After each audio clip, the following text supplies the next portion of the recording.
Today on DarkLens Diaries, we're performing a cultural autopsy on the Feral House edition of Gallonio's 1591 Tortures and Torments of the Christian Martyrs. Before we get started, let me be clear. The warnings at the beginning of this presentation are not made in jest. The Feral House edition translates the macabre original text, complete with clear reproductions of images dedicated to glorifying the machines of torture, and then pushes our endurance even further with the inclusion of disturbing artwork by American serial killers, deviant artists, and a stomach-churning technical analysis of crucifixion. This reproduction has been called a noxious encyclopedia of bloodsport by its own publisher. I've had to put it down multiple times myself because Gallonio's almost gleeful descriptions of torture, inflicted on what he calls the most glorious athletes of Christ, nearly dissolve any belief in the possibility of a post-violent society.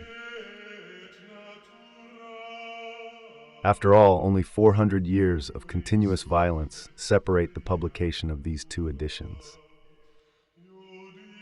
Let's get started. In 1591, Italian priest and scholar Antonio Gallonio wrote a book designed to propagandize spiritual devotion through bodily sacrifice to the Catholic Church. Tortures and Torments of the Christian Martyrs documents, in vivid and gruesome detail, the suffering endured by those Gallonio calls blessed martyrs. His relentless emphasis on spiritual triumph over physical agony, inflicted by what he labels the servants of Satan, is secondary to his rapturous fascination with the horrific implements of torment he so carefully catalogs. In fact, he immediately acknowledges that cataloging these means and methods is his prime directive, just in case this intention was not evidenced by the table of contents, such as Chapter 7, of the brazen bull, frying pan, cauldron, gridiron, and bastide. Likewise of the chair, helmet, and tunic, and other instruments of martyrdom of red-hot iron. Gallonio's work features over 40 highly detailed, annotated illustrations depicting martyrs being flayed, sawn in half, burned, torn apart, and tortured, with emphasis on specially devised tools and methods.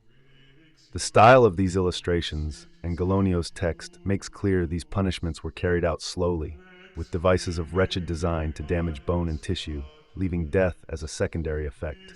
The undertaking, a combination of some 238 pages of narrative and illustrations, never forgets to balance technical description with heroic acts of martyrdom. Take illustration 91 as a particularly gruesome example. Gallonio quotes Prudentius: "The mother was present, gazing on all the preparations for her dear one's death, and showed no signs of grief, rejoicing each time the pan, hissing hot above the olive wood, roasted and scorched her child."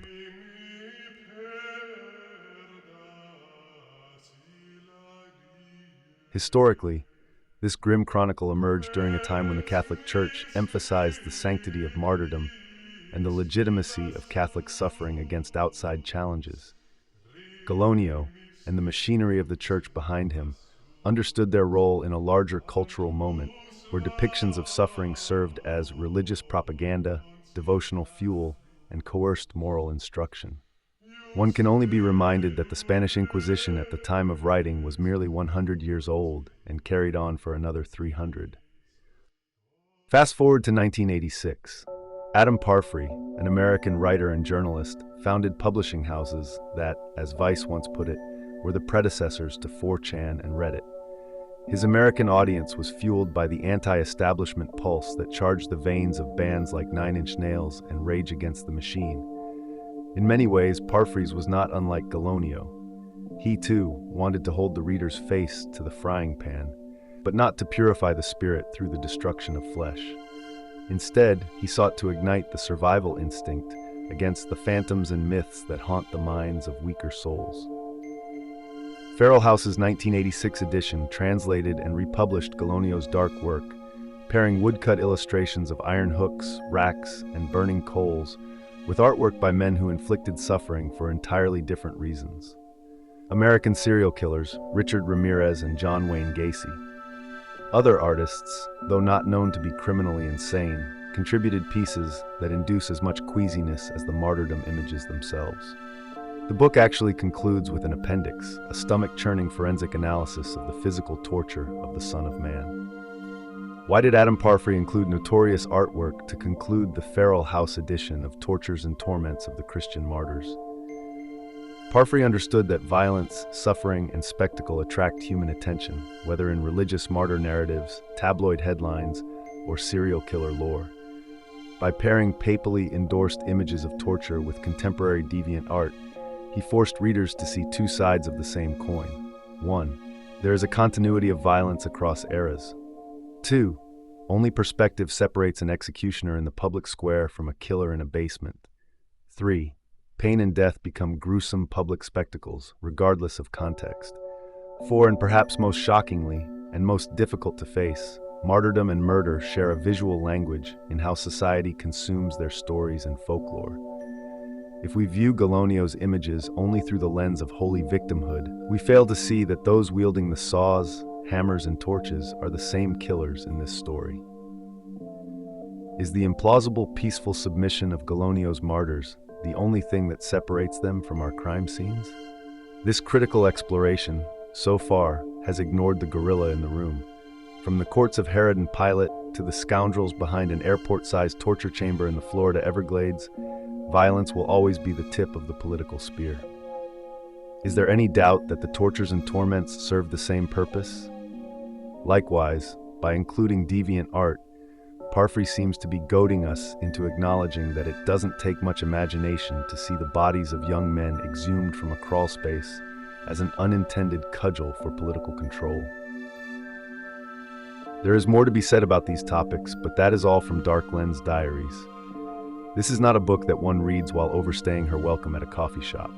I've owned this book for years, and I still cannot tell you how to approach it. We open, we browse commensurate with our intestinal fortitude. We carefully place it back on the shelf.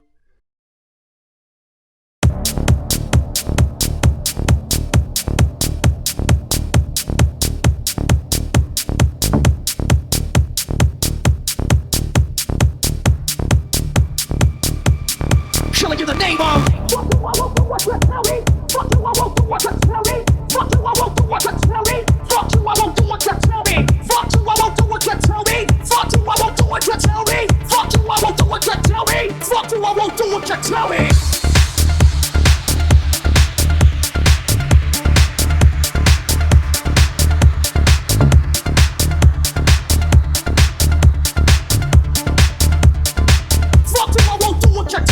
Some of those that work forces are the same that burn crosses. Some of those that work forces are the same that burn crosses. Some of those that work forces are the same that burn crosses. Some of those that work forces are the same that burn crosses.